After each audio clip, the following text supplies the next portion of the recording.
La vidéo aujourd'hui, c'est une réponse de questions fréquentes. Mira, je veux apprendre à décorer mon intérieur. Et notamment, je reçois deux questions qui sont très répétitives. La première, Mira, j'ai peur de me tromper, j'ai peur de regretter mes choix. Comment apprendre à décorer mon intérieur avec confiance? Donc, cette question, je la réponds tout à la fin de la vidéo.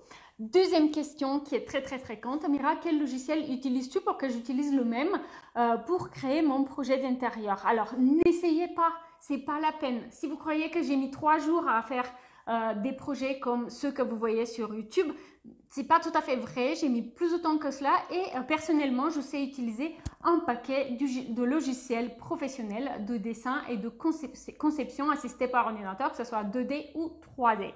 Donc, si vous voulez faire votre projet à vous, eh bien, je vous conseille de rester simple. Rester simple, ça veut dire utiliser des logiciels qui sont limités dans leur capacité et notamment qui limitent en quelque sorte votre créativité puisqu'ils vous permettent de faire des choses relativement standardisées. Des logiciels comme Cozy Casa. Dans la description de la vidéo, je vais vous donner un lien vers une autre vidéo qui vous montre les logiciels gratuits les plus souvent utilisés par les particuliers. Mais les logiciels que j'utilise personnellement, eh bien, ils sont bien plus compliqués et ils demandent un temps d'apprentissage et de prise en main qui va être de plusieurs semaines. Vous n'avez pas ce luxe-là. D'ailleurs, j'ai eu la chance de collaborer avec pas mal de particuliers comme vous, notamment dans mon guide Rénover sa maison sans stress où je propose d'analyser les plans que les particuliers qui le suivent ont réalisés et j'ai vu ce que vous savez faire.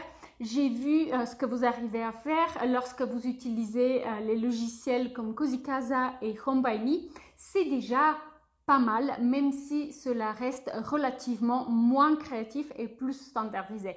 Et je dois vous dire que les particuliers qui ont tenté d'utiliser des logiciels plus professionnels, comme SketchUp par exemple, qui est utilisé par pas mal d'architectes d'intérieur par exemple, eh bien ils trouvent qu'il est assez compliqué à utiliser. Donc, ne perdez pas de temps. Si vous voulez faire vos plans vous-même, eh bien, limitez-vous aux logiciels qui sont adaptés, qui sont faciles à prendre en main. Alors, si vous avez peur de regretter, c'était la deuxième question. Si vous passez des heures sur les réseaux sociaux à scroller sur Pinterest, sur Instagram, sur TikTok, à regarder des exemples de projets et vous ne savez plus quelle est la bonne solution pour vous, vous ne savez plus quelle est la bonne inspiration, je vous conseille de voir cette vidéo.